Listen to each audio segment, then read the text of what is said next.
Hello student, welcome back to live coding hub. आप सभी student का स्वागत है लाइव कोडिंग हब पे। सभी स्टूडेंट आ जाइए, फटाफट जुड़ जाइए और सभी लोग लाइक और शेयर और सब्सक्राइब कर लीजिए, क्योंकि लाइव कोडिंग हब पे बहुत इंपॉर्टेंट सब्जेक्ट यहाँ पे चल रहे हैं। इंट्रोडक्शन टू ई गवर्नेंस के बारे में बात करेंगे, वन शॉर्ट लेक्चर जो यूनिट नंबर 2 के रहने वाला है। सभी स्टूडेंट आ जाए और सभी लोग अपने अपने दोस्तों के पास शेयर कर दें ताकि सपोर्ट कीजिए सभी लाइव कोडिंग हब पे। और बहुत इंपॉर्टेंट यहाँ पे सारे अपडेट आते रहेंगे और आपको मिलते रहेंगे आपके एग्जाम से रिलेटेड। सभी लोग लाइक और सब्सक्राइब कर लीजिए। तो सबसे पहले आज हम लोग देखने वाले हैं यूनिट नंबर 2 के देखने वाले हैं।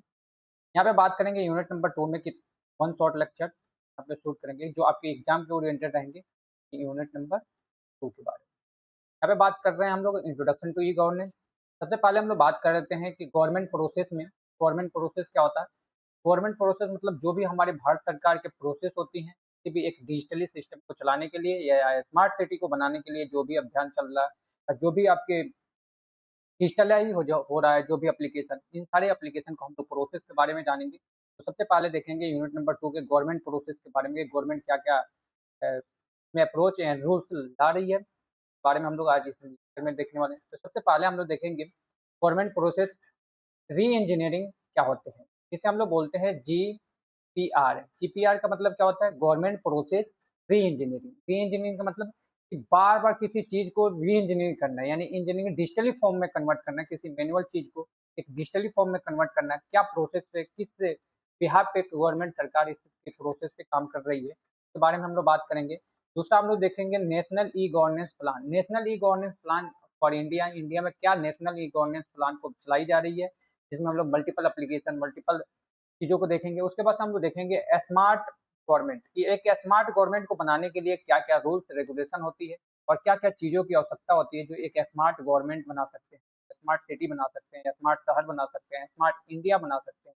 सारी चीज़ों के बारे में बात करेंगे। फिर उस रूल के बारे में बात करेंगे जिसका नाम है थंब रूल, जो आपके बहुत इंपॉर्टेंट रहने वाले हैं।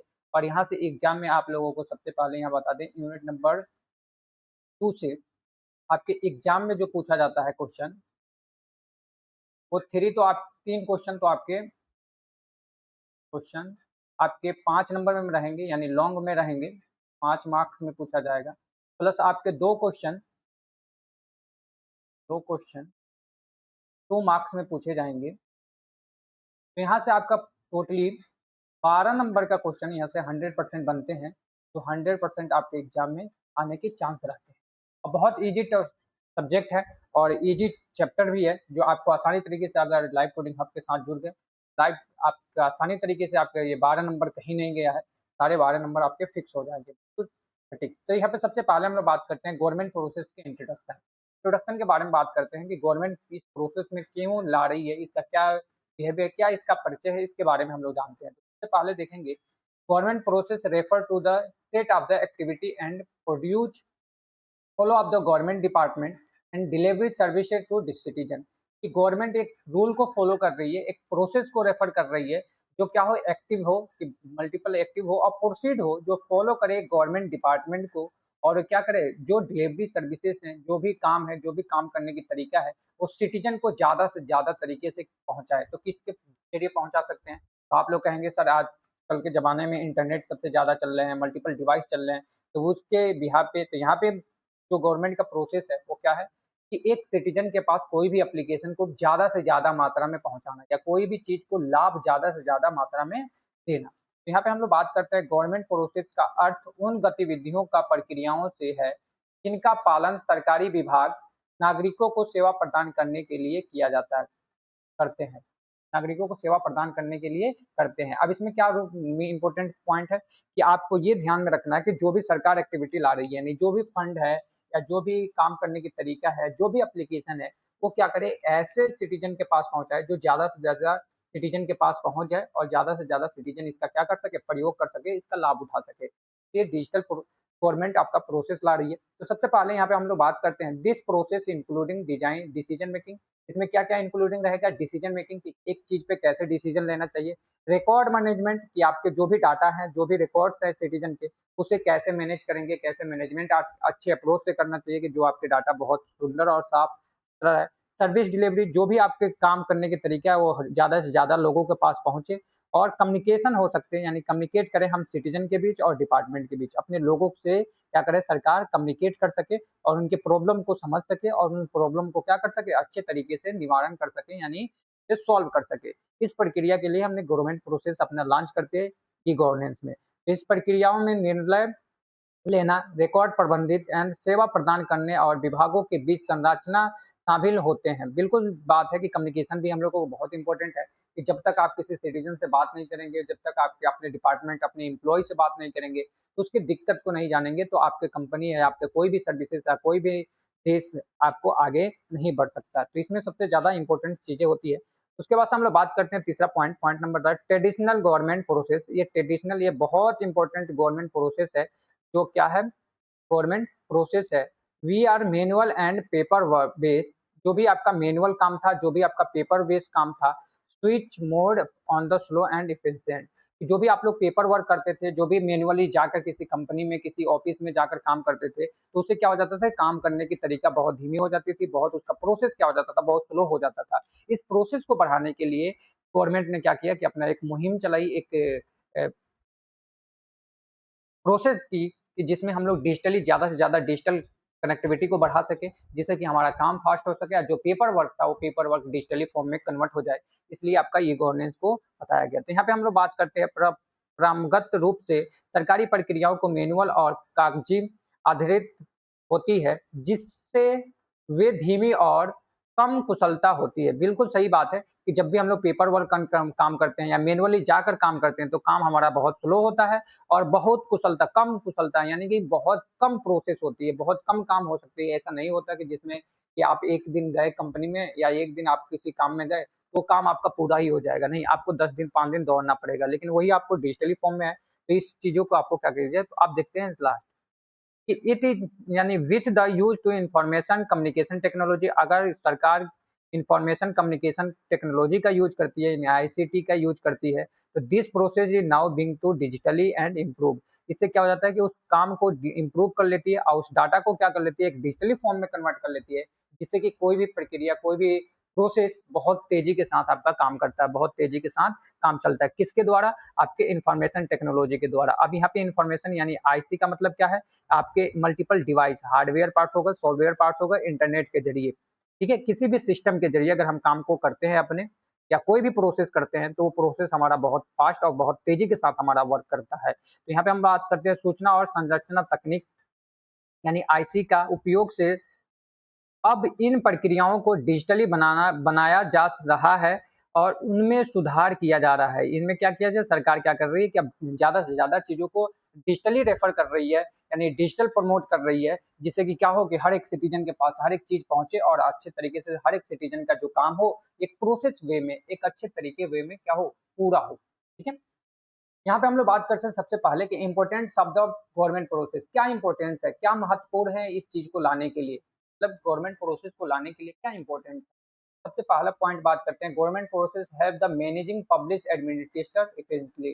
जो भी पब्लिक एडमिनिस्ट्रेशन है, जो भी पब्लिक का मदद कर सके, वो क्या कर सके, आसानी तरीके से हो सके और उसकी काम आसानी तरीके से हो सके। कोई भी पब्लिक, पब्लिक मतलब कि जैसे हम लोग मल्टीपल सिटीजन, यहाँ पे क्या है, सरकार का प्रक्रियाएं सार्वजनिक समाज, प्रशासन और प्रभावी ढंग से संरचित करने की मदद करे। संरचित करने के क्या करें, मदद करे। किसी भी काम को करने के लिए संरचित एक स्टेटिक वे हो, एक अच्छा करने का तरीका हो, इसको प्रमोट कर रही है सरकार। तो सबसे पहले दूसरा पॉइंट हम लोग देखते हैं, they are ensure that government services reach citizen can be organise manner, कि हमारा जो भी काम करे सिटीजन, वो क्या करे, एक ऑर्गेनाइज मैनर में काम करे। ऑर्गेनाइज मैनर मतलब कि एक स्टेप स्टेप तरीके से काम करे, एक सिस्टमेटिक तरीके से उनका काम हो और जो काम का हो सुनिश्चित हो, सुरक्षित हो, अच्छे तरीके से वो काम को पूरा कर पाए। तो यहाँ पे हिंदी में क्या लिखा गया है, यह सुनिश्चित करता है कि सरकारी सेवाएं नागरिकों तक व्यवस्थित तरीके से क्या हो, पहुंच जाए, व्यवस्थित तरीके से पहुंच जाए। जैसे कि अगर पहले पेपर वर्क काम था तो बहुत लोगों को, कम लोगों को पता चल पाता था, लेकिन आजकल डिजिटली फॉर्मेट में कन्वर्ट हो गई है, सारे गवर्नमेंट डिजिटली को रेफर कर रही है। तो इसमें क्या है कि आप कोई भी लॉन्च हो रही है, जैसे आपके सांसद में कोई बिल पास हो रहा है या कोई बजट पास हो रहा है, तो हर एक नागरिक के पास वो पता चल जा रहा है कि कौन सा बिल पास हुआ है, कितना, कौन सा रूल लगा है, कौन सी चीजें हो गई है, इन सारी चीजों को पता चल जा रहा है। पॉइंट नंबर 3 की बात करते हैं कि they are also help to maintaining record. इसमें क्या है, डिजिटली फॉर्म में हम लोग जो भी रिकॉर्ड है वो उसे आसानी तरीके से मेंटेन कर सकते हैं। इम्प्लीमेंटिंग गवर्नमेंट पॉलिसी, और गवर्नमेंट के पॉलिसी को हम लोग क्या कर सकते हैं, इम्प्लीमेंट कर सकते हैं, यानी उसे लागू कर सकते हैं एक डिजिटली फॉर्म का उपयोग करके। तो यहाँ पे बात कर रहे हैं ये रिकॉर्ड बनाए रखने और सरकारी नीतियों को लागू करने के लिए मदद करता है। बिल्कुल सही सी बात है कि जो भी हम लोग इस प्रोसेस की बात कर रहे हैं, डिजिटल ई गवर्नेंस की बात कर रहे हैं, तो ई गवर्नेंस आपका क्या करती है कि एक मेंटेन करती है अपने रिकॉर्ड्स को, और इसे इम्प्लीमेंट करती है गवर्नमेंट पॉलिसी, यानी पॉलिसी को लागू करती है जो संचार रूप से अच्छे रूप से क्या कर सके, एक व्यवस्थित रूप से चला जा सके, जिससे सिटीजन का कोई भी दिक्कत ना हो। तो अगले पॉइंट की बात करते हैं, government process in the e governance में। सबसे पहले बात करते हैं in a government e governance, government process are the reducing and automated using to digital technology की। जो गवर्नमेंट सरकार क्या करती है, सबसे ज्यादा रेफर कर रही है, सबसे ज्यादा प्रयोग में ला रही है, वो किस चीज का प्रयोग में ला रही है, डिजिटल टेक्नोलॉजी की। जैसे कि आपका स्मार्टफोन हो गया, आपका टैबलेट हो गया, सॉफ्टवेयर को सबसे ज्यादा यहाँ पे रेफर किया जा रहा है, जिससे कि आपके काम को क्या किया जाए, आसानी तरीके से पूरा कर दिया। हिंदी में देख सकते हैं, ये गवर्नेंस सरकारी प्रक्रियाओं को डिजिटल तकनीक का उपयोग करने यानी पुनः डिजिटल और संरचित किया जा रहा है, जिससे कि क्या हो सके, पुनः डिजिटल में सभी लोग डिजिटल से कनेक्ट हो जाए और सभी लोग ऑनलाइन घर बैठे अपना काम को क्या कर सके, पूरा करें। अब इससे फायदा क्या मिलता है, इस इम्प्रूवमेंट से जो भी हम लोग काम करते हैं तो क्या होता है, transparency and speed of the service delivery की। जो भी आपका काम करने का तरीका है, जो भी आपके सर्विसेज है, या जो भी आपके काम, वो सब क्या है, ट्रांसपेरेंसी है, एक दक्षता के साथ होगा, एक शुद्धता के साथ होगा, और एक ज्यादा से ज्यादा फास्ट आप काम को क्या कर सकते हैं, पूरा कर सकते हैं। इसमें आपको लिखना क्या है, इसमें सेवा प्रदान करने की दक्षता प्रदर्शित और गति से सुधार होता है। बिल्कुल सिंपल सी बात है, इसमें क्या होती है, गति से सुधार किया जा सकता है, उस गति में भी सुधार किया, जो धीमे काम हो रहे थे, जो स्लो काम हो रहे थे, वो फास्ट काम किया जा सकता है।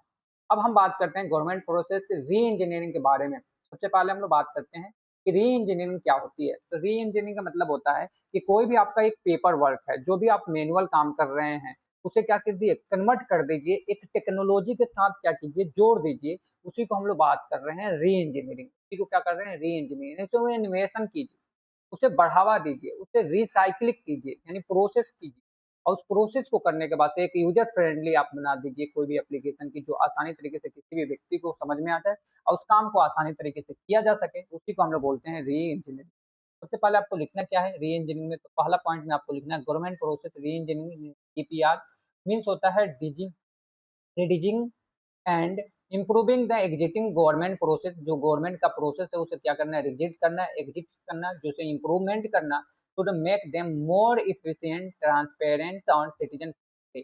जिससे क्या हो कि आपका काम क्या हो सके, ट्रांसपेरेंसी हो सके, इफिशियंसी यानी शुद्धता के साथ हो, और हर एक सिटीजन से क्या हो, फ्रेंडली हो, हर एक सिटीजन क्या कर सके, आसानी तरीके से चला सके और जान सके। यहाँ पे हम लोग बात करते हैं हिंदी में कि गवर्नमेंट प्रोसेस री इंजीनियरिंग का अर्थ है मौजूदा सरकारी प्रक्रियाओं को फिर से डिजिटल करना, फिर से क्या करना, डिजिटल करना और सुधार करना, ताकि वे अधिक कुशलता हो, क्या हो, पारदर्शी हो, और नागरिकों के लिए सुविधाजनक बन सके। जिससे नागरिकों के लिए क्या हो सके, सुविधाजनक। सुविधाजनक का मतलब कि आसानी तरीके से कोई भी नागरिक उसे क्या कर सके, चला सके, आसानी तरीके से उस नागरिक क्या कर सके, चला सके, और आसानी तरीके से उस काम को पूरा कर पाए। ठीक है, तो ये आपके लिए बहुत इंपॉर्टेंट पॉइंट है। दूसरा हम लोग बात करते हैं पॉइंट नंबर 2 की। यहाँ पे पॉइंट नंबर 2 की बात करते हैं, इंट innovation analysing old manual process. जो ओल्ड मैनुअल प्रोसेस है उसे क्या कर दीजिए, replacing then with the better and faster digital process. जिसे आप क्या कीजिए, मैनुअल काम को आप डिजिटली में क्या कीजिए, रिप्लेस कर दीजिए। रिप्लेस का मतलब कन्वर्ट कर दीजिए। जो काम पहले क्या होता था कि कम किसी, मान के चलिए पैसा निकालने हमें जाना था, एक एग्जाम्पल मान के चलिए पैसा निकालने जाना, तो पहले के जमाने में क्या करते थे हम लोग, बात करते हैं तो हम लोग क्या करते, पासबुक लेते थे, पासबुक लेने के बाद हम लोग बैंक में जाते थे, बैंक में अपने विड्राल को भरते थे, पैसा बताते थे, फिर हम लोग पैसा लाइन में लगते थे, लाइन में लगने के बाद से पैसा उतारते थे। तो क्या था, एक मैनुअली काम था, हमें जाना पड़ता था, तो हम जाना पड़ता था। लेकिन अब क्या है, आपके डिजिटली फॉर्म हो गया, यानी आपका सॉफ्टवेयर मिल गया, जैसे फोन पे मिल गया, गूगल पे मिल गया, तो आप आसानी तरीके से क्या कर सकते हैं, आसानी तरीके से क्या कर सकते हैं कि आप घर बैठे उस काम को, प्रक्रिया को बहुत फास्ट तरीके से कर सकते हैं, और कहीं पे भी आप पैसे की दिक्कत नहीं होती, कहीं पे भी आप ट्रांजेक्शन ऑनलाइन कर देते हैं। तो ये क्या हो गया, एक मैनुअली काम को, एक ओल्ड काम को नए तरीके के साथ जोड़ना, नए तरीके से क्या कर देना, रिप्लेस कर देना। नए टेक्नोलॉजी के साथ क्या कर देना है, रिप्लेस कर देना है। इसी को हम लोग बोलते हैं री इंजीनियरिंग। इसमें हम लोग बात करते हैं, इसमें पुराने मैनुअल प्रक्रियाओं को विश्लेषण किया जाता है। विश्लेषण मतलब कि उसे पढ़ा जाता है, ढंग से देखा जाता है, उसे सुधार किया जाता है और उन्हें बेहतर तथा तेजी डिजिटल प्रक्रियाओं से बदल दिया जाता है। उसे डिजिटल प्रक्रियाओं में क्या कर दिया जाता है, बदल दिया जाता है। जो डिमांड पे चल रहे हैं उस टेक्नोलॉजी में क्या कर दिया जाता है, रिप्लेस कर दिया जाता है, कन्वर्ट कर दिया जाता है। इसी को हम लोग क्या बोलते हैं, री इंजीनियरिंग बोलते हैं। बिल्कुल सिंपल सी बात है, यहाँ तक सभी स्टूडेंट को समझ में आ गया। सभी लोग लेक्चर को लाइक कर दीजिए और अपने दोस्तों को पास शेयर कर दीजिए और सब्सक्राइब कर लीजिए, ताकि आपके हर एक इन्फॉर्मेशन, हर एक इंपॉर्टेंट सब्जेक्ट आपके एग्जाम पॉइंट ऑफ व्यू से आपके पास मिलता रहेगा। यहाँ पे हम लोग बात करते हैं सबसे पहले कि पॉइंट नंबर 3 की, तो जीपीआर। जीपीआर मतलब कि government process re engineering is a important part, बहुत इंपॉर्टेंट पार्ट है। किसका पार्ट है, ई गवर्नेंस का। ई गवर्नेंस का बहुत इंपॉर्टेंट पार्ट है, because it helps to the simplify the government services, जिसे हम लोग क्या कर सकते हैं, इसके हेल्प से, इसके मदद से हम लोग किसी भी मैनुअल काम को डिजिटली फॉर्म में कन्वर्ट कर सकते हैं, यानी गवर्नमेंट के सर्विसेज को क्या कर सकते हैं, सिंप्लीफाई कर सकते हैं, आसान बना सकते हैं, बिल्कुल सिंपल शब्दों में। तो यहाँ पे हम लोग बात करते हैं जीपीआर ई गवर्नेंस का एक महत्वपूर्ण हिस्सा है, बहुत इंपॉर्टेंट पार्ट्स है, क्योंकि यह सरकारी सेवाओं को सरल बनाने में मदद करता है। एक सरकारी सेवाओं को क्या बनाने में, सरल बनाने में, सरल मतलब सिंपल बनाने में क्या करता है, मदद करता है। बिल्कुल सिंपल सी बात है। चलिए आगे हम लोग बात करते हैं ऑब्जेक्टिव, उद्देश्य क्या है in government process re engineering का, क्या उद्देश्य है। तो बिल्कुल उद्देश्य हमारा क्या है कि जो भी मैनुअल काम था उसे डिजिटली फॉर्म में काम कन्वर्ट करना, जो हमारा स्लो प्रोसेस था उसे हम लोग फास्ट प्रोसेस में करना, जो हमारा बहुत कॉम्प्लिकेटेड कोई काम था करने के लिए वो उसे क्या कर देना, सिंप्लीफाई में कन्वर्ट कर देना, यानी सिंपल बना देना, सरल बनाना। यहाँ पे बात करते हैं पॉइंट नंबर 1 में क्या लिखेंगे, to the simplify the government procedure, कि जो गवर्नमेंट का स्टेप था, जो गवर्नमेंट का प्रक्रिया थी, जो काम करने का तरीका था, उसे क्या कर देना, सिंप्लीफाई करना, सरल बनाना। यहाँ पे सरकारी प्रक्रियाओं को क्या बना लेना, सरल बनाना, बिल्कुल सिंपल सी बात है। दूसरा पॉइंट में बात करते हैं, to reduce the unnecessary step in the process, कि जो अननेसेसरी स्टेप है, अननेसेसरी मतलब जैसे कि मान के चलिए बैंक से आप घर से निकले, गाड़ी में बैठे, बाइक से गए, साइकिल से गए, वहां पे लाइन लगाई, ये क्या है, अननेसेसरी प्रोसेस है। इस अननेसेसरी प्रोसेस को हटा देना, ये सारे प्रक्रिया बीच में स्किप कर देना, हमें पॉइंट टू पॉइंट ध्यान रखना, हमें पैसा उतारना है, बैंक से हमने तुरंत अपना पैसा निकाला, खत्म हुआ। चाहे हम लोग किसका यूज कर लिए, फोन पे का यूज कर लिए, तो बैंक से ही हमारा पैसा निकलेगा, तो हमें जाना नहीं पड़ा, हमें ये अननेसेसरी स्टेप को नहीं लागू किया। तो यहाँ पे क्या है, प्रक्रियाओं में आवश्यक चरणों को कम करना। आवश्यक चरणों का मतलब कि जो हमारे लिए काम के लिए नहीं है वो स्टेप को क्या कर देना, हटा देना, ये हमारा क्या हो जाता है, इंप्रूवमेंट होता है। तीसरा पॉइंट की बात करते हैं, to improve the services delivery to the citizen, कि हर एक सिटीजन के पास क्या हो कि सर्विस बहुत बेहतर तरीके से, बहुत अच्छे तरीके से हर एक नागरिक के पास पहुंचे। तो यहाँ पे क्या है, नागरिकों को बेहतर सेवाएं प्रदान करना, बेहतर सेवा मतलब एकदम आसान सेवाएं, बहुत काम कारीगर सेवाएं आसानी तरीके से हर एक सिटीजन के पास पहुंचाना। जैसे फोन पे आ गया तो बहुत सभी स्टूडेंट, सभी लोगों के लिए, सभी सिटीजन के लिए बहुत आसान हो गया कि उनको बैंक में नहीं जाना पड़ता है। चौथा पॉइंट की बात करते हैं, to increase the transparency and reduce the corruption, यानी इसका मतलब क्या है कि हमें ट्रांसपेरेंसी, ट्रांसपेरेंसी मतलब कि लेखा जोखा, जो भी लेखा जोखा हो वो क्या हो कि हमें बिल्कुल प्रॉपर तरीके से पता चले कि कहाँ पे हमने कितना पैसा ट्रांजेक्शन किया है, कितना पैसा हमें कहाँ पे कटा है। और हमारे पास जो करप्शन था, करप्शन मतलब जो दलाली होती थी, जो घूस लिया जाता था, वो घूस क्या हो जाए, डिजिटली माध्यम से क्या हो जाए, कम हो जाए, बिल्कुल क्या हो जाए, प्रयोग में कम हो जाते हैं। यहाँ पे क्या लिखा है, पारदर्शी बढ़ाना और भ्रष्टाचार को क्या कर देना, कम कर देना, ये हमारा मेन उद्देश्य था, ये हमारा मोटिव था कि हमने ई गवर्नेंस, सरकार ने ई गवर्नेंस को लॉन्च किया, यानी डिजिटली सेवाओं को लॉन्च किया, to save the time and cost both government and citizen. अब इसमें क्या था पॉइंट कि जो हमारे लिए क्या हो सकता है, ये गवर्नेंस सर्विसेज को हम लोग अगर यूज करते हैं तो उससे हमारा क्या बनता है, टाइम बच जाता है, हमारा पैसा बचता है, किसको किसको, गवर्नमेंट का भी पैसा बचता है और सिटीजन का भी पैसा बचता है। कैसे कि जैसे कि मान के चलिए आप बैंक में जाते थे पैसा निकालने, तो आप ऑटो से जाते थे, किराया देते थे, जब मोटरसाइकिल से जाते थे पेट्रोल जलता था, तो उसमें क्या था, पैसा आपका लगता था, टाइम लगता था वहाँ पे लाइन में लगाना, एक दिन में 2 दिन में आपका पैसा निकल जाता। ये क्या हो गया, ये नॉन अननेसेसरी प्रोसेस था, इसे हटाकर टाइम को बचाना, कॉस्ट को बचाना, ये क्या हो गया, ऑनलाइन डिजिटल माध्यम से आ जाना, तो किसी दोनों तरफ से बच गया, सिटीजन का भी पैसा बच रहा है और गवर्नमेंट का भी पैसा बच रहा है इस प्रोसेस से। तो सरकार और नागरिकों को दोनों का समय और खर्चा बचाना, बिल्कुल सिंपल सी बात है, दोनों को क्या कहा था, खर्चा को बचाना, कम करना और अपने टाइम को बचाना, टाइम को इम्पोर्टेंस देना, ये हमारे लिए मेन उद्देश्य था, इसलिए हमें ई गवर्नेंस प्रोसेस को मिलना। अब हम लोग बात करते हैं सबसे पहले स्टेप क्या होता है, बिल्कुल, अगर हम बात करें स्टेप की, तो गवर्नमेंट प्रोसेस री-इंजीनियरिंग की स्टेप से हम लोग करते हैं। क्या-क्या स्टेप को हम लोग फॉलो करते हैं? तो सबसे पहले हम लोग फॉलो करते हैं स्टडी द एग्जिस्टिंग प्रोसेस कि जो हमारे पास मैनुअल काम है। जैसे मान के चलिए कि बैंक में पहले क्या था कि बैंक में हमें जाना पड़ता था, बैंक में हमें क्या करना पड़ना जाना जाना पड़ता था, किस लिए जाना पड़ता था? अमाउंट निकालने के लिए यानी अपने पैसे को निकालने के लिए। पैसे को क्या करने के लिए? निकालने के लिए। तो ये क्या है हमारे पास मैनुअली काम था। इसे हमें सबसे पहले स्टडी करना है कि हम ऐसा कौन-सी एप्लीकेशन लाएँ, कौन-सी ऐसी एप्लीकेशन को बना दें, किसको इसको किस तरह से हम लोग कन्वर्ट करें, जो बेनिफिट कि बैंक में लाइन लगाने वाला स्टेप खत्म हो जाए और ऑनलाइन अपने पैसे सारा सिस्टमैटिक तरीके से रहे, किसी दूसरे पे डिपेंड ना रहे। तो यहाँ पे क्या है, in this current government process जो भी करंट गवर्नमेंट प्रोसेस है, इससे क्या करना है एनालाइज़ करना है। In it is a problem are the identify और उस प्रॉब्लम को क्या करना ढूँढना कि जो भी दिक्कत हो रही है, जो भी प्रॉब्लम आ रहा है, उस प्रॉब्लम को फाइंड करना। तो पहला स्टेप क्या है कि आप प्रॉब्लम को ढूँढिए कि क्या प्रॉब्लम है, क्या समस्याएँ हैं, उस समस्याओं को सबसे पहले फाइंड आउट कीजिए। तो वर्तमान सरकारी प्रक्रियाओं को विश्लेषण किया जाता है, वर्तमान जो भी कार्य है पहले जो उस कार्य को विश्लेषण उसे पढ़ा जाता है, उसे ध्यान में देखा जाता है कि इसमें क्या दिक्कत है और उस समस्याओं को क्या किया जाता है, पहचाना जाता है। उस प्रक्रियाओं में देख के उस समस्याओं को क्या किया जाता है, पहचाना जाता है। पहचानने के बाद से दूसरा स्टेप आपका आता है process the reducing redesigning. Process मतलब रीडिजाइनिंग, जो आपका मेनू जो पुराना डिज़ाइन है, उसे नया डिज़ाइनिंग आप बनाइए। जो उसे क्या है कि उसमें जो अनएक्सपेक्टेड स्टेप है, उस स्टेप को क्या कीजिए, हटाइए। तो सबसे पहले क्या है this process in the redesigning मतलब कि एक नया तरीके का डिज़ाइन बनाइए टू द रिमूव जिसमें रिमूव होना चाहिए अननेसेसरी स्टेप। अननेसेसरी मतलब कि बिना काम के कोई स्टेप, बिना काम के कोई फॉलो उसे क्या कीजिए हटाइए एंड इम्प्रूव द एफिशिएंसी उससे क्या है काम करने का तरीका क्या कीजिए बढ़ाइए। ऐसा डिजाइन में क्या कीजिए इंक्लूड कीजिए। सबसे पहला हिंदी में देखते हैं प्रक्रियाओं को फिर से डिजाइनिंग किया जाता है। प्रक्रियाओं को फिर से क्या किया जाता है डिजाइनिंग। डिजाइनिंग का मतलब फिर से उसे डिजाइन क्रिएट किया जाता है ताकि असु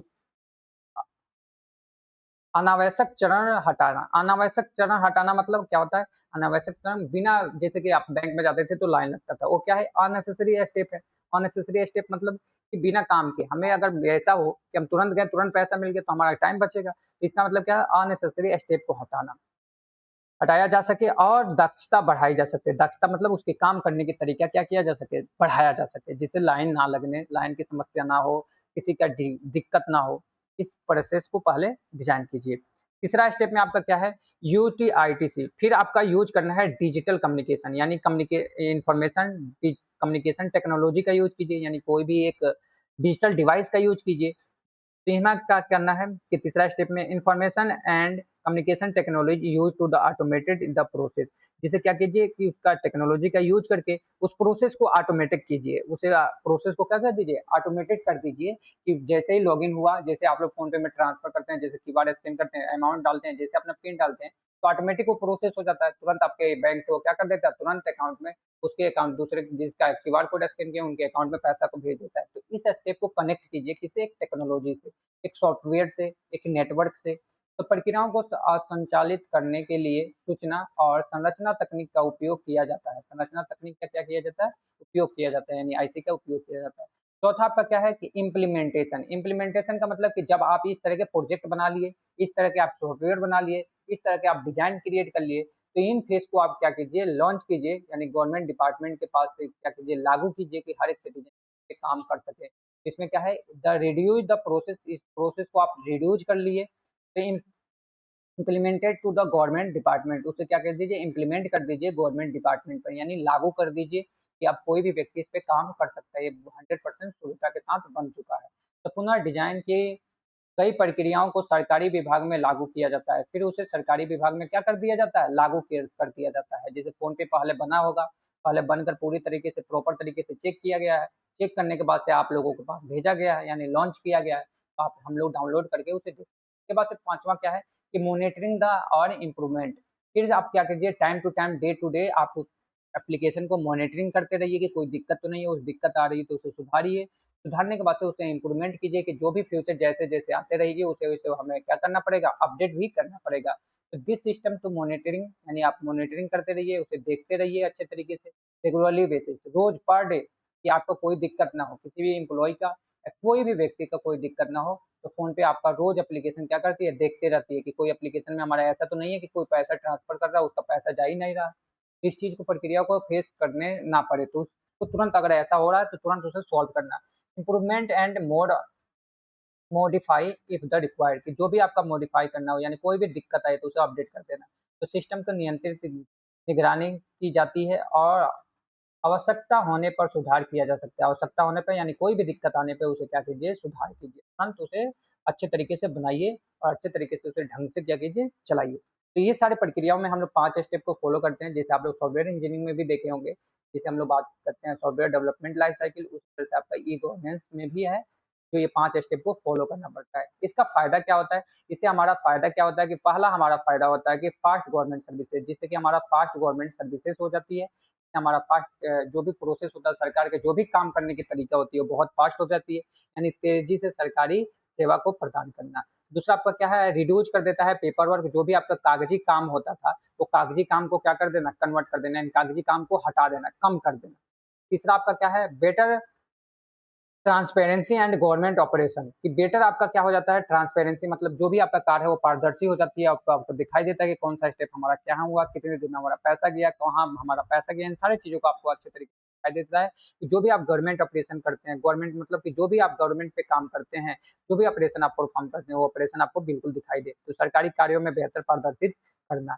चौथा पॉइंट क्या है, improve the efficiency and productivity. इससे क्या हो जाता है, एफिशिएंसी यानी काम करने की दक्षता क्या करती है, सुधर जाती है, बढ़ जाती है और ज़्यादा से ज़्यादा लोग इस काम को कर रहे हैं। जैसे ऑनलाइन टीचिंग आ गया है, तो ऑनलाइन में आप लोग पढ़ते हैं, तो आप लोग ऑनलाइन पढ़ रहे हैं, सबसे ज़्यादा स्टूडेंट किस पे जा रहे हैं? ऑनलाइन पे जा रहे हैं। इसका मतलब क्या है कि इसका मतलब दक्षता और उत्पादक में सुधार लाना, उत्पादक में क्या कर लेना? सुधार लाना। बिल्कुल सिंपल सी बात है। अगर हम बात करें तीसरे पॉइंट की, तो इस हमारे पास क्या है, नेशनल ई गवर्नेंस प्लान, जिसे हम लोग बोलते हैं NEGP फॉर इंडिया, कि नेशनल ई गवर्नेंस प्लान क्या है, यानी नेशनल लेवल पे सरकार किस तरह से सोचती है, सरकार किस तरह से अप्रोच को लाती है जो डिजिटली बनाया जा सके। तो यहाँ पे हम लोग बात करते हैं, the national e governance plan is the government innovation launch by the government India. ये क्या करती है, लॉन्च करती है government India. India provide efficiency and transparency service, जो प्रोवाइड करती है एफिशिएंसी और transparency service citizen through the electronic manner. जो इलेक्ट्रॉनिक मैनर मतलब कि मल्टीपल डिवाइस, जो आपके डिवाइस के जरिए, आपके किसी सॉफ्टवेयर के जरिए, किसी नेटवर्क के जरिए एक सर्विसेज को लॉन्च करती है, एक सर्विसेज को प्रोवाइड करती है जो काम करने के लिए बहुत बेहतरीन हो और बहुत सेवाएं उसे अच्छा तरीके से प्रदान किया जा सके। तो यहाँ पे बात करते हैं हिंदी में कि national e governance plan Bharat सरकार की एक पहला है पहल है जिसका उद्देश्य इलेक्ट्रॉनिक माध्यम से नागरिकों को कुशल और पारदर्शी सेवाओं को क्या कर देना, प्रदान कर देना, यानी देना, प्रदान देना, यानी इलेक्ट्रॉनिक सेवाओं को देना। जैसे फोन पे बना तो गवर्नमेंट से ही उसका अप्रूवल मिला होगा, गवर्नमेंट उसे बोली होगी, उसे लागू की होगी। तो इस तरीके के, जैसे हमने बात किया कि ये जो नेशनल ई गवर्नेंस प्लान जो चल रही है, कब से चल रही है, तो इट वाज लॉन्च बाई 2006 से इम्प्रूव द डिलीवरी गवर्नमेंट। ये गवर्नमेंट बार बार इसमें क्या कर रही है, सुधार कर रही है services in the information communication technology, और इसे प्रमोट कर रही है कि जो ज़्यादा से ज़्यादा लोग क्या कर सकें, इंफॉर्मेशन टेक्नोलॉजी का यूज कर सकें, यानी मल्टीपल डिवाइस का, सॉफ्टवेयर का, फ़ोन का, लैपटॉप का, मल्टीपल लोग क्या करें, इसे यूज करें, ठीक है, अपना काम डिजिटली फॉर्मेट में करें। इसमें हम लोग बात करते हैं, इस 2006 से शुरू किया गया था ताकि सूचना और संरचना तकनीकी का उपयोग करके सरकारी सेवाओं का बेहतर बनाया जा सके, जिससे क्या हो सके, सरकारी सेवाएं और सरकार को मजबूत बनाया जा सके। इसलिए इंफॉर्मेशन टेक्नोलॉजी का प्रयोग किया गया। ठीक है? तीसरा पॉइंट की बात करते हैं, दिस मीन्स एम, इसका पूरा गोल जो है हमारा नेशनल ई गवर्नेंस प्लान का, वो क्या है, मेक ऑल गवर्नमेंट सर्विसेज, जितने भी गवर्नमेंट सर्विसेज है, जो भी गवर्नमेंट आपको प्रोवाइड करती है, हर एक सिटीजन को प्रोवाइड करती है, accessible for citizen through command services delivery outlet, यानी कि जैसे आपका क्या हो कि कोई भी सर्विसेज एक्सेसिबल हो, पूरी तरीके से सबको, हर एक एम्प्लॉय के लिए एक्सेसिबल हो, हर एक व्यक्ति के लिए एक्सेसिबल हो थ्रू कमांड सर्विसेज, तो उस कमांड के सर्विसेज को कुछ अप्रोच के साथ जो डिलीवरी हो पाए, आउटलेट का मतलब कि अच्छे तरीके से उस काम को पूरा किया जा सके। तो यहाँ पे बात करते हैं, ईजीपी का मुख्य उद्देश्य है सरकार सेवाओं को नागरिकों तक समान सेवाओं केंद्र के माध्यम से पहुंचाने। केंद्र के माध्यम से मतलब डिजिटली के माध्यम से क्या कर देना, पहुंचा देना। हर एक व्यक्ति के पास पहुंचनी चाहिए, हर एक सेवा पहुंचनी चाहिए। ऐसा नहीं कि कोई सेवा नहीं। जैसे आधार कार्ड का सेवा आया था, तो कुछ लोगों को पता चलता है, जब पेपर वर्क होता था कुछ लोगों को पता चलता, कुछ लोग बनवाते, कुछ लोग नहीं बनवाते। लेकिन वही डिजिटली फॉर्म में आया तो सभी लोगों को पता चल गया, सबके लिए इंपॉर्टेंट हो गया। वो सभी लोग आप आजकल देखेंगे तो सभी लोगों के पास आधार कार्ड है। ठीक है। यहाँ पे हम लोग बात करते हैं उद्देश्य। क्या उद्देश्य था एनईजीपी का प्रयोग करना, यानी national e governance process plan का उपयोग करना। तो यहाँ पे हम लोग बात करते हैं कि to the provide of government services, ये गवर्नमेंट सर्विसेज प्रोवाइड करती है टू द सिटीजन, की हर एक नागरिक के लिए इन एफिशिएंट एंड ट्रांसपेरेंसी माइनर, जो काम करता है एफिशिएंट बहुत तेजी के साथ और ट्रांसपेरेंसी माइनर में, यानी कि कोई भी हर एक चीज पारदर्शी माध्यम में, कोई भी बिना करप्शन के। यहाँ पे बात करते हैं नागरिकों को कुशलता और पारदर्शी तकनीक की सरकारी सेवाएं प्रदान करना। क्या हो, सरकार इस तरह के सर्विसेज प्रोवाइड करती है अपने नागरिक के लिए। यहाँ पे हम लोग बात करते हैं point number 2, to the reduce the corruption, जिससे क्या हो कि सरकार ये चाहती है कि हमारा करप्शन जो हो रहा है, जो घुसखोरी है, वो घुसखोरी को कम किया जा सके। एंड इम्प्रूवमेंट क्या कर दिया जाए, एक्सेसिबिलिटी, जिससे कि ज्यादा से ज्यादा लोग क्या कर दे, उसे एक्सेसिबिलिटी कर सके, उस काम को कर पाए, गवर्नमेंट सिस्टम से जुड़ सके। यहाँ पे भ्रष्टाचार को कम करना और सरकारी प्रणाली में मजबूत जवाबदेही बढ़ाना। जवाबदेही का मतलब कि कोई भी दिक्कत आ रही है तो हर एक किसी का रिस्पॉन्सिबिलिटी हो कि वो बता सके कि ये किस लिए दिक्कत आई और किस काम से इसका काम नहीं हो। ठीक है, इस चीजों को सरकार बना रही है। To improve the communication between government department and citizen, जिससे क्या हो सके, बेहतर बन सके कि एक गवर्नमेंट के बीच और एक सिटीजन के बीच में बेहतरीन बाउंडेशन बन सके, जिसमें कि कोई भी काम हो सके तो डायरेक्ट हम लोग गवर्नमेंट से बात कर सके और गवर्नमेंट सिटीजन से बात कर सके, जिससे कि उसका काम करने में कोई भी दिक्कत ना हो। ठीक है, तो ये आपका मेन उद्देश्य था नेशनल ई गवर्नेंस प्लान को लाने के लिए। चौथा रूल हम लोग बात करते हैं, to the provide services rural and urban area. Rural urban area का मतलब कि जो ग्रामीण क्षेत्र हो और शहरी क्षेत्र हो, एक समान से इस काम को पूरा किया जा सके, एक समान से देखा जाए। तो इसलिए ग्रामीण और शहरी दोनों पक्षों के सेवा उपलब्ध कराए, दोनों चीजों को सेवाएं उपलब्ध हो। ऐसा नहीं कि शहर में ये एप्लीकेशन को बना दिया केवल शहर वाले ही लोग यूज करेंगे, तो गांव के लिए भी बने, वैसे ही सेवा गांव के लिए भी करने। जो शहर में सेवा दी जा रही है वैसे ही शहर अगर गांव में दिया जाए तभी तो स्मार्ट सिटी बनेगा। तो इस चीज को बिल्कुल सरकार इस बात को ध्यान में रखें। मेन बात करते हैं कंपोनेंट क्या है, कि अगर हमारे पास कंपोनेंट यानी पार्ट्स क्या होते हैं, ई एनईजीपी का। एनईजीपी कंसिस्ट वो डिफरेंट मिशन मोड प्रोजेक्ट, जिसे हम लोग बात करते हैं different mission mode project. Mission इसका मतलब मिशन मल्टीपल अप्रोच के साथ, मिशन के साथ एक प्रोजेक्ट को, मोड प्रोजेक्ट को लॉन्च की है, that to the focus on the specific government services. जिससे फोकस क्या रहे कि बिल्कुल गवर्नमेंट सर्विसेज पे ही फोकस रहे। मेन उद्देश्य है गवर्नमेंट सर्विसेज को बेहतर करना। यहाँ पे बात करते हैं एनजीपी का। विभिन्न मिशन मोड प्रोजेक्ट है शामिल है जो विशेष सरकारी सेवाओं पर केंद्रित करती है, जो विशेष इसको ध्यान देती है, सरकारी सेवाओं को केंद्रित करती है। दिस प्रोजेक्ट, यह जो प्रोजेक्ट है implemented by the central and state government. अब ये प्रोजेक्ट जो दोनों रन करती है, ये प्रोजेक्ट दोनों अपने एंड से करती है, भारत सरकार भी और गवर्नमेंट सरकार यानी स्टेट सरकार भी और केंद्र सरकार भी, यानी आपके प्रधानमंत्री मोदी जी भी इस स्टेप को अप्रोच करते हैं। जो उनके एंड से काम होता है वो इस सिस्टम के माध्यम से, जो हमारे हर एक राज्य के जो प्रधानमंत्री हैं उनके तरफ से भी ये कुछ फंड होते हैं जो यूज किया जाता है कि हर एक में हर एक अपने देश को मजबूती के साथ डिजिटल से कनेक्ट किया जाए। तो ये चीजें दोनों प्रणाली में चलाई जाती है, यानी केंद्र सरकार भी चलाती है और राज्य सरकार भी चलाती है, इस चीज को लागू करती है, एक्सेप्ट करती है। बात करते हैं कि पहला एग्जाम्पल क्या है मिशन मोड प्रोजेक्ट का, कि मिशन मोड का एग्जाम्पल क्या है, कौन कौन से, जैसे कि आपका पहला प्रोजेक्ट बना पासपोर्ट सर्व सेव प्रोजेक्ट, यानी पासपोर्ट सेव प्रोजेक्ट। तो आपके केंद्र सरकार में अगर आप पासपोर्ट बनवाना चाहते हैं, केंद्र राज्य में बनाना चाहते हैं तो राज्य में भी ये अवेलेबल है। इनकम टैक्स का दोनों तरफ से है, केंद्र सरकार भी इनकम टैक्स लेती है और राज्य सरकार भी इनकम टैक्स लेती है। ई कोर्ट प्रोजेक्ट, ई कोर्ट प्रोजेक्ट का मतलब कि जो भी आपका कोर्ट है वो हमारा केंद्र सरकार का भी कोर्ट है और आपका राज्य सरकार का भी कोर्ट है। Land record digitally, land record मतलब कि जो आपके जमीन का रिकॉर्ड है जो डिजिटली फॉर्म में आप देखते हैं वो सरकार के, आपके गवर्नमेंट के पास भी है, यानी आपके राज्य सरकार के पास भी वो पूरे लैंड रिकॉर्ड का हिसाब है और आपके केंद्र सरकार के भी लैंड हिसाब के है। दोनों चीजें आपका, दोनों सरकार इस मिशन को करती है। बेनिफिट क्या है, इससे हमें फ़ायदा क्या मिला, नागरिकों को फ़ायदा क्या मिलता है? तो यहाँ पे बात करते हैं fast delivery and government services. जो भी गवर्नमेंट सर्विसेज आती है, चाहे वो केंद्र सरकार की हो या राज्य सरकार की हो, हर एक सिटीजन के पास बहुत तेज़ी के साथ पहुँचना डिलीवर होना चाहिए। दूसरा पॉइंट क्या है कि increase the transparency and government operation, कि जो भी ट्रांसपेरेंसी है, जो भी आपका पारदर्शी है, वो हर एक व्यक्ति के बिना करप्शन के साथ पहुंचनी चाहिए। और क्या हो कि गवर्नमेंट यानी कोई भी सिटीजन उस गवर्नमेंट के ऑपरेशन को परफॉर्म कर सके, यानी यूज कर सके, चाहे वो केंद्र सरकार की हो या राज्य सरकार की हो। अगर उसमें वो कैपेबल है तो उसे अप्लाई कर सके, उसे भर सके। ठीक है। तीसरे पॉइंट की बात करते हैं, easy access services to citizen. इससे क्या हो कि आसानी तरीके से कोई भी नागरिक क्या कर सके, उसे एक्सेस कर सके, उसका लाभ उठा सके। उसका यानी कोई भी सरकार अगर लॉन्च कर रही है, चाहे स्टेट सरकार या गवर्नमेंट सरकार, दोनों सरकार अगर कोई भी चीज को लॉन्च कर रही है, तो अगर सिटीजन क्या कर सके, उस आसानी से उस चीजों को क्या कर सके, लाभ उठा सके। जैसे कि मान के चलिए कि अगर राशन का वाला आया है, तो राशन का जो कैपेबल है, जो गरीब है, वो क्या कर सके, राशन का लाभ उठा सके। तो ऐसा इस चीज का ये जी प्रोसेस बनाती है सरकार। फिर इसका मतलब क्या है, रिड्यूजेशन तो paper work and manual process, जिससे कि क्या हो कि सरकार के रिड्यूज कर देती है कि जो कागजी कार्रवाई है या आपका मैनुअली जो आप जाकर काम करवाते हैं, ये काम से क्या हो सके, सरकार वंचित रह जाए, यानी इस काम को करना ना पड़े, आप घर बैठे अपना काम को पूरा कर सके। इस पे सबसे ज्यादा ध्यान देती है, इसलिए हमारे लिए बहुत ई गवर्नेंस इंपॉर्टेंट हो जाता है, ENGP इंपॉर्टेंट हो जाता है। तीसरा पॉइंट की बात करते हैं स्मार्ट सिटी की।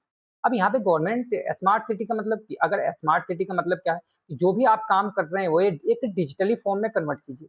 डिजिटली मतलब कि आप डिजिटल के साथ जुड़िए, तभी तो आप एक स्मार्ट सिटी बनेंगे। कि जैसे आप क्या कीजिए, जैसे कि घर बैठे कोई काम कर लीजिए, आपका काम हो बहुत तेजी के साथ हो, आपका टाइम ना बचे, आपका पैसा ना खर्च हो, तो ज्यादा से ज्यादा आपका डेवलप किया जाए, सिटी को डेवलप बनाया जाए, तो गवर्नमेंट भी डेवलप होगी। जब गवर्नमेंट डेवलप करेगी अपने अपने राज्य को, अपने अपने देश को, अपने अपने गांव को, तो क्या होगा, बहुत ज्यादा डिमांड होगा और सबसे ज्यादा पॉपुलर टॉप पे आएंगे, जीडीपी भी बढ़ेगी।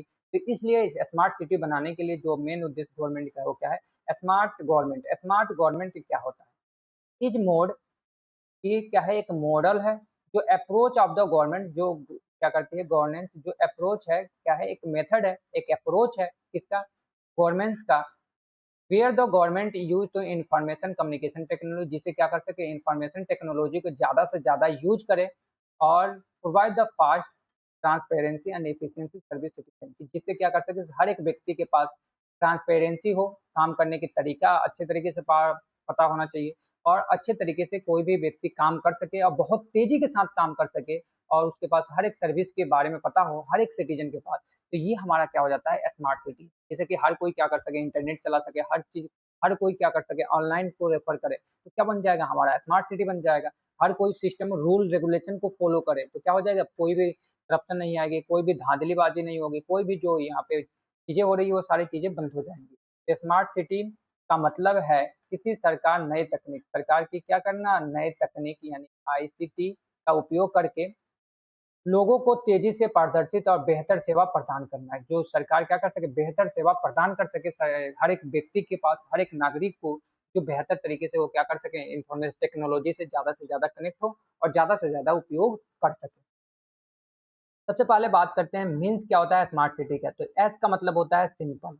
स्मार्ट सिटी का जो पहला रूल है एस, तो एस का मतलब होता है सिंपल। सिंपल का मतलब क्या है कि कोई भी काम करें वो एकदम बिल्कुल सिंपल हो, कि हर एक व्यक्ति, चाहे वो पढ़ा लिखा हो चाहे नहीं पढ़ा हो, हर एक व्यक्ति वो समझ सके। तो यहाँ पे government services should be easy to understand and easy to use for citizen, कि सिटीजन के लिए क्या हो, इजी टू यूज हो, आसानी तरीके से उसे चला सके, उसे आसानी तरीके से हर एक व्यक्ति उसे समझ सके, और हर उस सर्विसेज को सेवा बिल्कुल मिल सके, चाहे वो पढ़ा लिखा हो चाहे नहीं पढ़ा हो, हर एक चीज के लिए हर एक रूल समान होना चाहिए, जो हर किसी के लिए इजी होना चाहिए, जो बेहतर तरीके से वो काम कर सके। तो यहाँ पे हिंदी में देखते हैं कि सरकारी सेवाएं सरल और समझाने में आसान होनी चाहिए। बिल्कुल समझने में क्या होना चाहिए, आसान होना चाहिए। अगर जब तक हमें किसी चीज को समझ नहीं पाएंगे, तब तक हम उस चीज को कर नहीं पाएंगे। तो इसलिए हमारे लिए क्या होना चाहिए, बिल्कुल सिंपल होना चाहिए। जो भी हम काम करें वो बिल्कुल हमारे सिंपल होना चाहिए, हर कोई व्यक्ति उसे समझ सके, उससे आसानी तरीके से उस काम को पूरा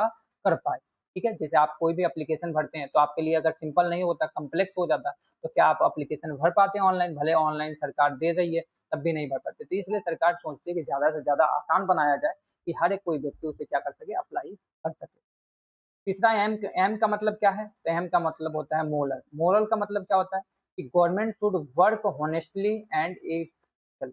होनेस्टली का मतलब ईमानदारी के साथ उसे क्या कर सके, काम कर सके सरकार या कोई भी सिटीजन।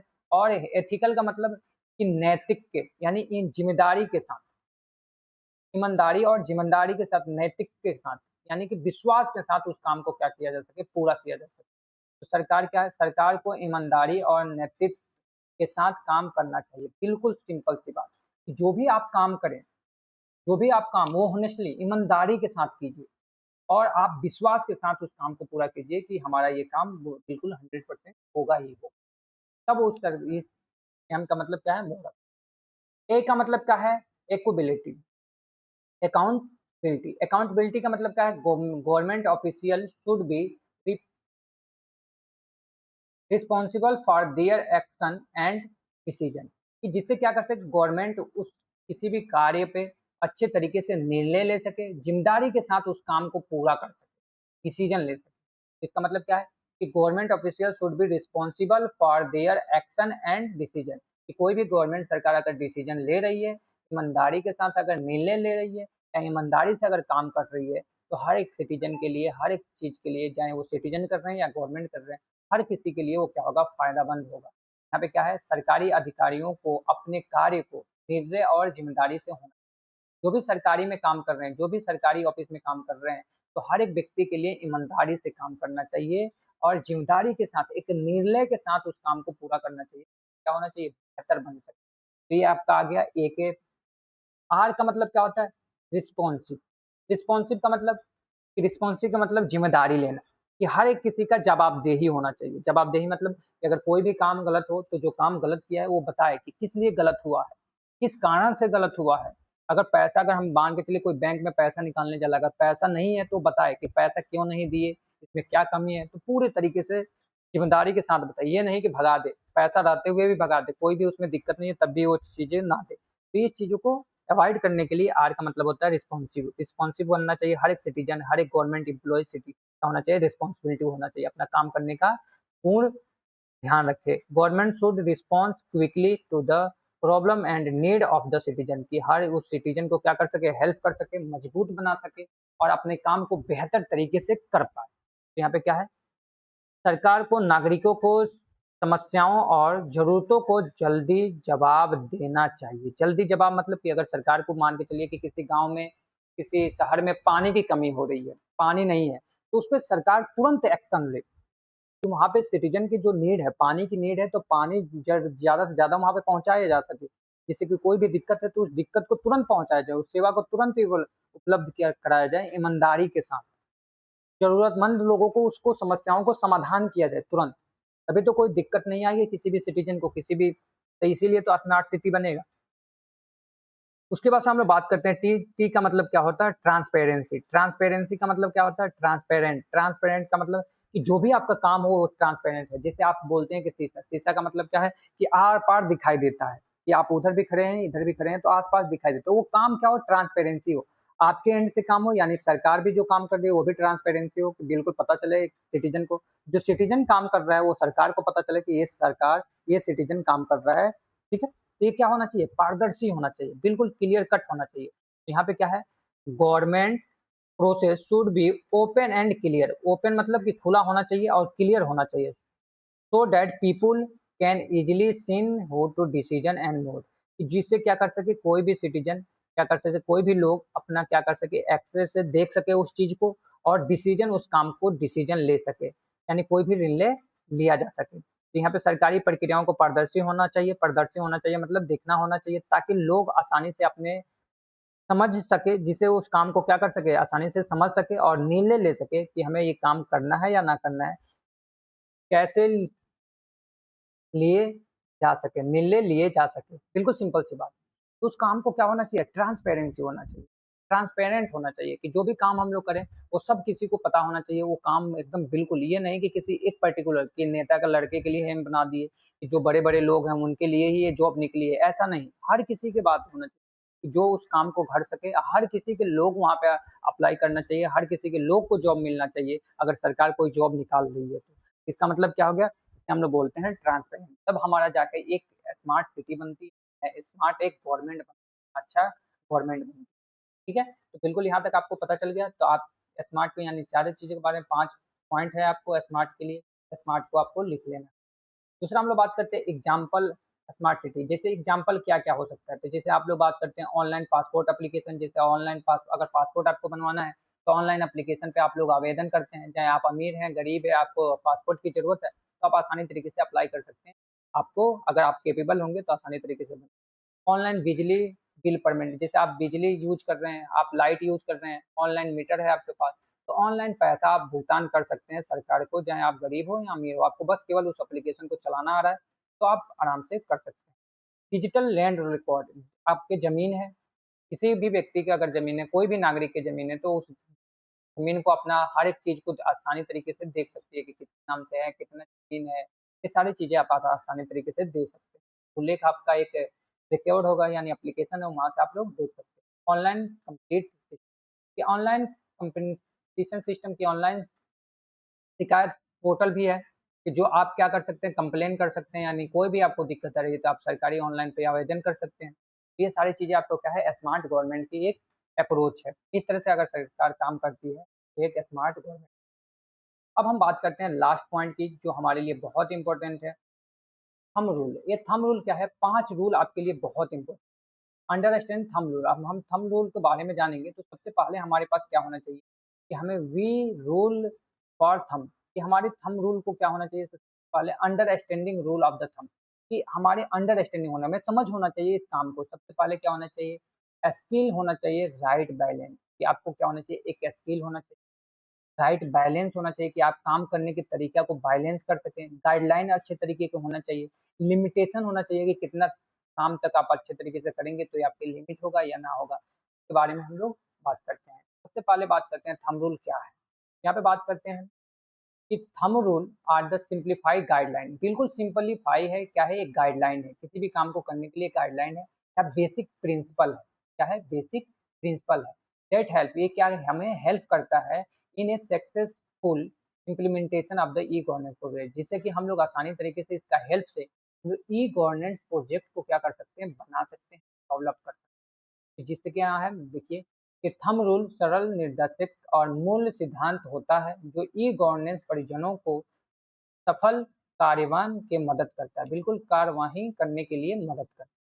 दूसरा पॉइंट क्या करते हैं? दिस रूल, यह जो रूल है हेल्प टू गवर्नमेंट डिपार्टमेंट, ये क्या करती है? हेल्प करती है जो गवर्नमेंट डिपार्टमेंट को, जो सरकार में जो व्यक्ति काम कर रहे हैं गवर्नमेंट डिपार्टमेंट को, टू डिजाइन डिजाइन करने के लिए एंड मैनेज करने के लिए डिजिटल सर्विसेज, डिजिटल जो सर्विसेज बना रही हैं, जो भी डिजिटल सर्विसेज, जो भी रूल्स रेगुलेशन को अप्लाई कर रही हैं, तो उनके लिए बहुत हेल्पफुल करती है ये थंब रूल। तो यह नियम सरकार विभाग को डिजिटल सेवाओं को प्रभावित ढंग से डिजिटल और प्रबंधित करने में मदद करता है। बिल्कुल मदद क्या करता है? करता है। अब हम लोग बात करते हैं पॉइंट नंबर 3 की, इसमें हम लोग बात करते हैं दे ensure that e governance system, ये इंश्योर करता है, ये बताता है कि ये सिंप्लीफाई होना चाहिए, सिंपल होना चाहिए, एफिशिएंट होना चाहिए एंड यूजर फ्रेंडली होना चाहिए। बिल्कुल क्लियर कट आसानी तरीके से हमारा एप्लीकेशन काम करे, अब बेहतर तरीके से उस पर काम हो सके। ये नहीं कि फार्म भरा गया, वो फार्म किसी को सुना ही नहीं जा रहा है, वो काम उस पे काम हो ही नहीं रहा है। और ऐसा नहीं होना चाहिए कि जो भी व्यक्ति को किसी को भरना आ ही नहीं रहा है, हमें ऐसा टफ क्रिएट कर दिया एप्लीकेशन तो किसी भी व्यक्ति को समझ में नहीं आ रहा है कि हमें भरना क्या है। ये चीज़ों से दमना चाहिए। तो ये थंब रूल सिखाती है जिससे कि आप सिंपल प्रोजेक्ट बना सकते हैं, बना सकते हैं और यूजर फ्रेंडली बना सकते हैं। तो पहला पॉइंट जो आपका इम्पोर्टेंस है, वो पहला पॉइंट क्या है? कीप द सिस्टम सिंपल, कि आपके पास सिस्टम क्या होना चाहिए? सिंपल होना चाहिए। सिस्टम सिंपल का मतलब कि जो भी सिटीजन है वो चाहे आपके काम करने के जो तरीका है वो बिल्कुल सिंपल होना चाहिए, आसान होना चाहिए, बेहतर। सिस्टम का मतलब कि आपके लैपटॉप आपका लैपटॉप ऐसा आसान बना दीजिए जो पढ़ा है वो भी चला सके, जो नहीं पढ़े हैं वो भी चलाइए। फ़ोन बनाते हैं, देखिए फ़ोन जो पढ़े हैं वो भी चला सकते हैं अच्छे तरीके से, जो नहीं पढ़े हैं वो भी चला रहे हैं। इसका मतलब क्या है? सिंपल है। तो इसका मतलब हम लोग बात करते हैं पहला क्या स्टेप है? सिंपल। तो इसमें सिंपल में क्या लिखना है?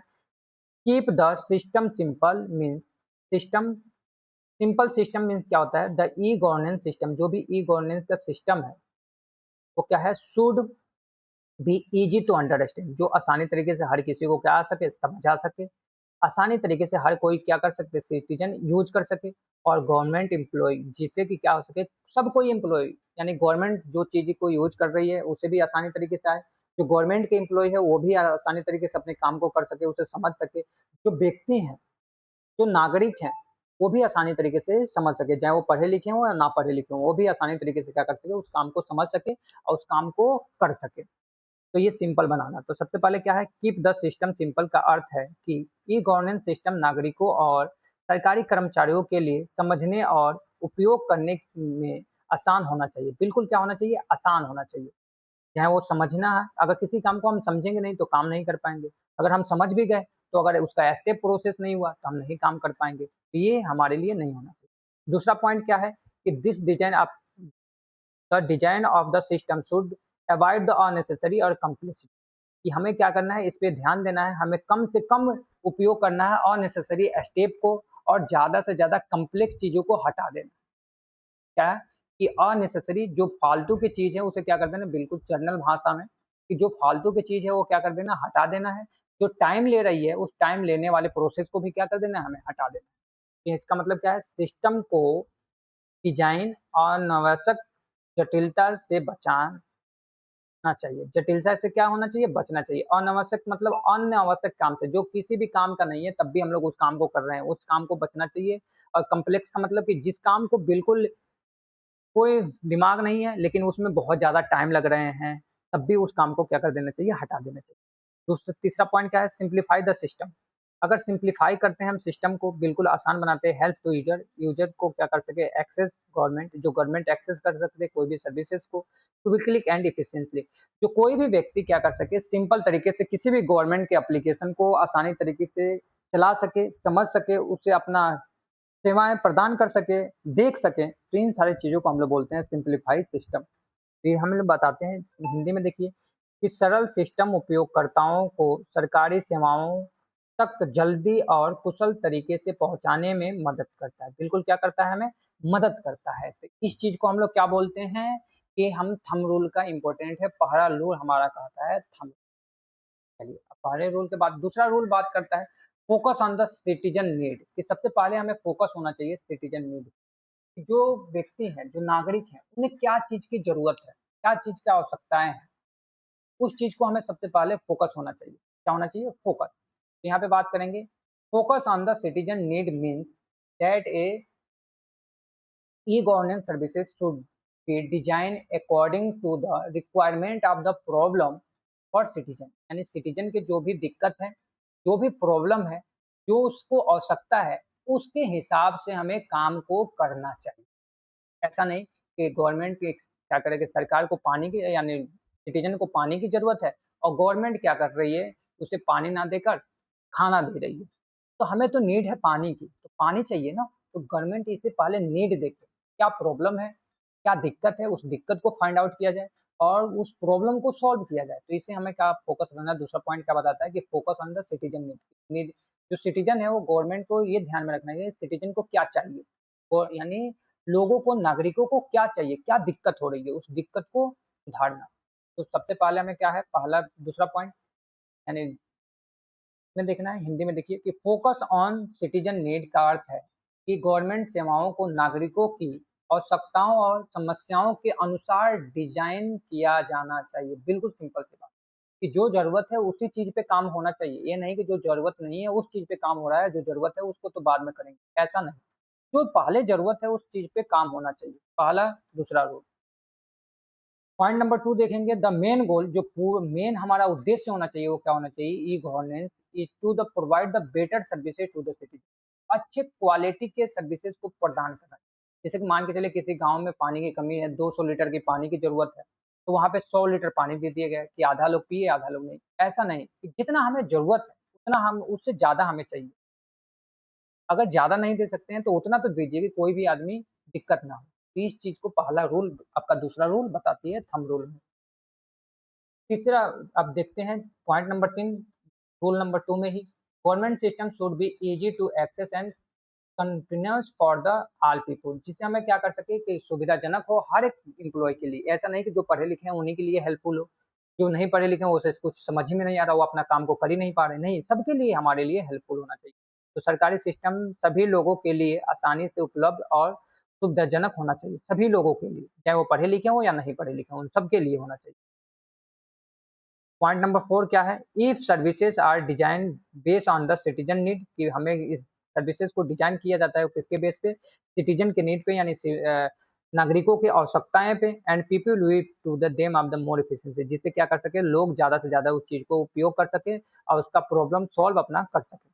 तो यदि सेवाएं नागरिकों को जरूरत के अनुसार बनाई जाएगी तो लोग उनका अधिक प्रभावित ढंग से उपयोग करेंगे। बिल्कुल सही बात है कि जो चीज़ों को हमें आवश्यकता होगी, उस आवश्यकता को हमें मिलेगा, तो हम आसानी तरीके से उस काम को पूरा करेंगे। ठीक है? बिल्कुल सिंपल सी बात है। तो अब बात करते हैं थंब रूल तीसरे की। तो थंब रूल तीसरा क्या कहता है? यूज़ टू टेक्नोलॉजी एफिशिएंटली, कि हम जो भी टेक्नोलॉजी को यूज़ कर रहे हैं, वो टेक्नोलॉजी हमारे लिए क्या होना चाहिए? सुविधाजनक होना चाहिए। यानी बहुत सुविधाजनक, वो हमारे हेल्पफुल करना चाहिए। सबसे पहले हम लोग बात करते हैं, use technology efficiently means use model information and technical communication probably to improve government service. इससे क्या हो कि इम्प्रूव कर सके गवर्नमेंट सर्विस। आदमी अधिकांश हमारा क्या कर सके, सरकार बेहतर से कर सके, उस काम को हमारा सही तरीका कर सके। मान लीजिए कोई टेक्नोलॉजी का हम यूज कर रहे हैं, वो टेक्नोलॉजी हमें हेल्प नहीं कर रही है, या वो टेक्नोलॉजी से हम कुछ सीख नहीं पा रहे हैं, या उस चीज को हम कर नहीं पा रहे हैं, तो उस चीज को बनाने से क्या फायदा होगा? तो ऐसा गवर्नमेंट सरकार बोलती है कि हम के नियम से जो भी टेक्नोलॉजी आप बनाइए, वो टेक्नोलॉजी हर एक एम्प्लॉय को उस काम को फाइंड आउट कर दे, यानी उस समस्याओं को दूर करे। ऐसा नहीं कि वो समस्याएं अपना दूर करने के लिए वहाँ पे एप्लीकेशन भरा, वो एप्लीकेशन का कोई मतलब ही नहीं। ऐसा नहीं होना चाहिए। हिंदी में देखते हैं, यूज टू टेक्नोलॉजी एफिशिएंटली का अर्थ है आधुनिक सूचना और संरचना तकनीक का सही तरीके से उपयोग करने का सरकारी सेवाओं को बेहतर बनाया जा सके, जिससे सही तरीके से क्या कर सके, यूज किया जा सके और बेहतर बनाया जा सके, बहुत आसानी तरीके से, बहुत सिंपल बनाया जा सके। Point number 2, technology should be used to the make government process, जिससे क्या करें, make government process faster and ensure and more efficient. जिससे क्या कर सके, कोई भी एम्प्लॉय उस टेक्नोलॉजी का यूज करके अपना काम फास्ट कर सके, अपना प्रोसेस फास्ट कर सके, अपना तकनीक का उपयोग करके उस सारे चीज़ों को तेजी के साथ, अपना कुशलता के साथ, अधिक कुशलता के साथ अपने काम को पूरा कर सके। तो हिंदी में बात करते हैं, सरकारी प्रक्रियाओं को तेजी से, आसानी और अधिक कुशलता बनाने के लिए तकनीकी का उपयोग किया जाता है। बिल्कुल सी बात है, उसका उपयोग किया जाता है। बात करते हैं कि पॉइंट नंबर 4 में, यानी हम रूल थर्ड में, कि proper use for the technology help to the automatic manual process and reduce the paper work.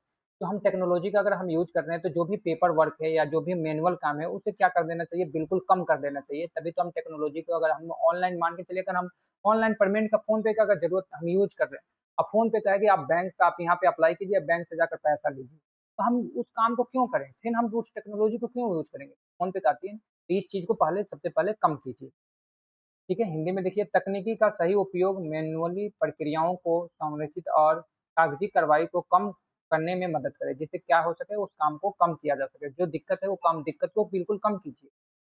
Point number third, fourth, यानी it also improve the communication between government department and citizen. अगर कोई भी दिक्कत आ रही है, तो डायरेक्ट हम उस, जैसे कि आपका हेल्प चैट मिलता है, आपके फ़ोन पे में, क्या आपके फ़ोन पे में कोई भी दिक्कत आती है, तुरंत आप हेल्प से बात करते हैं कि हमारा पैसा नहीं जा रहा है, चाहे हमारा ये दिक्कत है, तो आपको तुरंत समाधान मिल जाती है। तो ये क्या है? यह सरकारी सेवाओं को नागरिकों को बीच संरचना करने का बेहतर, क्या कर सके, आप बातचीत भी कर सके, अगर कोई भी दिक्कत आ रही है, तो समस्याओं को भी फाइंड आउट कर सकें। पॉइंट नंबर 4 में हम लोग बात करते हैं, पॉइंट नंबर 4 में बात करते हैं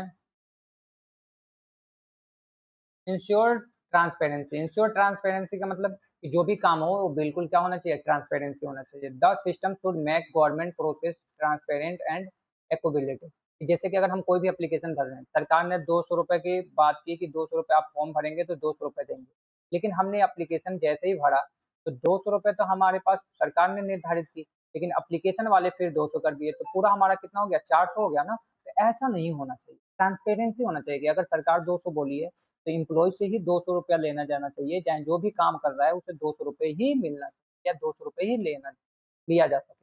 तो इस चीज़ को हम लोग बोलते हैं इंश्योर द ट्रांसपेरेंसी। हमें एकदम इंश्योर करना है, ट्रांसपेरेंसी हमारा होना चाहिए। सिस्टम में सरकारी प्रक्रियाओं को पारदर्शी और जवाबदेही बनाना चाहिए। बिल्कुल जवाबदेही, अगर कोई भी दिक्कत है तो उसे जवाबदेही भी बनाना होना चाहिए। Rule number 4। रूल नंबर 5 की क्या बात है? तो रूल नंबर 5 में हम लोग देखते हैं प्रोवाइड द सिक्योरिटी। सिक्योरिटी भी हमारा प्रोवाइड होना चाहिए कि इस चीज़ को हम लोग अगर किसी भी टेक्नोलॉजी को यूज़ कर रहे हैं या किसी भी सॉफ्टवेयर को यूज़ कर रहे हैं तो उसमें सिक्योरिटी भी होना चाहिए, कि ऐसा नहीं कि हम फ़ोन पे लॉगिन कर लिए, तब तक कोई दूसरा व्यक्ति हमारे अकाउंट से पैसा निकाल लिया। ऐसा नहीं होना चाहिए। ऐसा कभी हुआ है फ़ोन पे में आपने देखे नहीं? तो वो क्या है कि थंब रूल का ही प्रयोग करती है। तो 5वाँ स्टेप क्या कहता है कि प्रोवाइड द सिक्योरिटी, कि सिक्योरिटी भी आपको वो एकदम मेन मजबूत जो आपका खास बात है कि सुरक्षा करना। अपने डाटा को प्रोटेक्ट रखना, अपने एप्लीकेशन को प्रोटेक्ट रखना कि जो व्यक्ति अगर यूज़ कर रहा है वही व्यक्ति यूज़ करे, कोई दूसरे व्यक्ति का आईडी या दूसरे व्यक्ति का अकाउंट कोई दूसरा व्यक्ति यूज़ ना कर ले। तो इस चीज़ को भी ध्यान में रखना चाहिए। 5वाँ रूल क्या बताता है? Data and information most would protect and unauthorised access. जो आपके डाटा या कोई भी आपके इन्फॉर्मेशन कोई अनऑथराइज्ड पर्सन, कोई दूसरा व्यक्ति आपका एक्सेस ना कर ले, इसको भी ध्यान में रखना चाहिए। ये डाटा और जानकारी को अधिकृत पहचान से सुरक्षित रखना। अधिकृत पहचान का मतलब अनऑथराइज्ड, बिना कोई, हम किसी को जानते नहीं, कोई व्यक्ति हमें जानता नहीं है, वो भी व्यक्ति हमारा डाटा को यूज़ कर रहा है, हमारा इन्फॉर्मेशन को यूज़ कर रहा है, तो इस चीज़ से हमें बचना चाहिए। बिल्कुल हमारी चीज़ों को क्या करना चाहिए, वो प्रोटेक्ट यानी वो चीज़ें बचाना चाहिए। तो ये आपका कहता है ये गवर्नेंस में थंब रूल। तो बिल्कुल आपको ये इम्पोर्टेंट है थंब रूल, और थंब रूल 100% आपके एग्ज़ाम में आएगा, तो ये 5 स्टेप आपको बिल्कुल लिखना है और आसानी तरीके से आप लोग लिख दीजिएगा। बिल्कुल, तो यहाँ तक आप सभी स्टूडेंट को समझ में आ गया होगा। अगर आपको कोई भी दिक्कत है तो आप चैट बॉक्स में ज़रूर बताइएगा, कमेंट बॉक्स में ज़रूर बताइएगा, और आपके पास अगर कोई भी लेक्चर की अगर आपको डिमांड है तो आप चैट बॉक्स में बता दीजिएगा, सर ये लेक्चर लेकर आइए, आपको तुरंत के तुरंत उस चीज़ को प्रोवाइड किया जाएगा। ठीक है? दूसरा हम लोग बात करते हैं थंब रूल में 6 रूल की कंटीन्यूअस इम्प्रूवमेंट। कि कंटीन्यूअस इम्प्रूवमेंट का मतलब क्या है कि आपका थंब रूल का आता है कि जो कंटीन्यूअस रेगुलरिटी हमारा क्या होना चाहिए, अपडेट होना चाहिए। जैसे फ़ोन पे आपका रेगुलरली अपडेट होता है कि कोई भी चीज़ आती है चेंज तो तुरंत अपडेट हो जाता है। तो this system to the regularly update and improvement, हर चीज़ को क्या करना चाहिए और रेगुलरिटी बेस पे आपका क्या होना चाहिए, अपडेट होना चाहिए, यानी चेंजेज़ होना चाहिए। तो सिस्टम को नियमित रूप से अपडेट और बेहतर बनाया जा सके, जिससे बेहतर क्या किया जा सके, बनाया जा सके। ठीक है? अब इम्पोर्टेंस बात कर लेते हैं, क्या इम्पोर्टेंस है हमारे थंब रूल का। तो थंब रूल का इम्पोर्टेंस क्या है, क्या महत्वपूर्ण है? तो thumb rule help to the smooth implementation and E governance. इससे क्या हो कि जो भी आपका ई गवर्नेंस का प्रोजेक्ट है वो स्मूथ तरीके से काम कर सके, स्मूथ तरीके से काम हो सके, इसका मदद करता है, इसका हेल्प करता है हमारा थंब रूल। पॉइंट नंबर 2 की बात करते हैं, this improve efficiency and reduce the error government service. जो भी गवर्नमेंट सर्विसेज में एरर है या कोई भी दिक्कत है, उस दिक्कत को रिड्यूस कर देता है यानी कम कर देता है आपके थंब रूल। इसमें हम लोग बात करते हैं ये सरकारी सिस्टम में दक्षता बढ़ाता है, यानी दक्षता मतलब उस काम करने के तरीके को बढ़ा देता है, और जो भी गलती होती है उस गलती को क्या कर देता है, कम कर देता है। ये हमारा थंब रूल का बहुत इंपॉर्टेंट पार्ट है। बात करते हैं architecture and models of the e governance. ये आपका है यूनिट नंबर 3 में, ठीक है? तो हम लोग यहाँ से बात करते हैं, ठीक है? तो आपका ये थंब रूल कंप्लीट हो गया, और आज के लिए हम लोग यहीं तक रखेंगे। फिर अगर हम बात करेंगे तो अगले लेक्चर की बात करेंगे यूनिट नंबर 3 की, वन शॉट। तो आपका वन शॉट यूनिट नंबर 2 का कंप्लीट हो गया है। फर्स्ट यूनिट का ऑलरेडी अपलोड है यूट्यूब चैनल के लाइव कोडिंग हब पे, तो आप लोग सभी स्टूडेंट जाकर ज़्यादा से ज़्यादा मात्रा में लाइव कोडिंग हब को सब्सक्राइब कीजिए, लाइक कीजिए, और कमेंट बॉक्स में अगर कोई भी दिक्कत है तो आप कमेंट बॉक्स में ज़रूर बताइएगा, और सभी स्टूडेंट के पास शेयर कर दीजिए। ज़्यादा से ज़्यादा सपोर्ट कीजिए लाइव कोडिंग हब के, और ज़्यादा से ज़्यादा अपडेट आपके मिलते रहेंगे। आपके एग्जाम के पॉइंट ऑफ व्यू से, आपके हर एक एग्जाम के पॉइंट ऑफ व्यू से क्वेश्चन पेपर या आपके वन शॉट हर चीज़ें मिलेंगी। तो आप बिल्कुल जुड़ना ना भूलें, तो आपके हर एक चीज़ के हर एक नोटिफिकेशन आपके पास जल्दी से जल्दी पहुँचे। तो लाइव कोडिंग हब को सब्सक्राइब कर लीजिए, और बेल आइकन को जरूर प्रेस कर लीजिए ताकि हर एक वीडियो के लेक्चर नोटिफिकेशन आपके पास पहुंचता रहे, और डेली से डेली कंटिन्यूअस जुड़ते। तो आज के लिए हम लोग इतने ही रखते हैं। सभी स्टूडेंट का धन्यवाद। जय हिंद, जय भारत।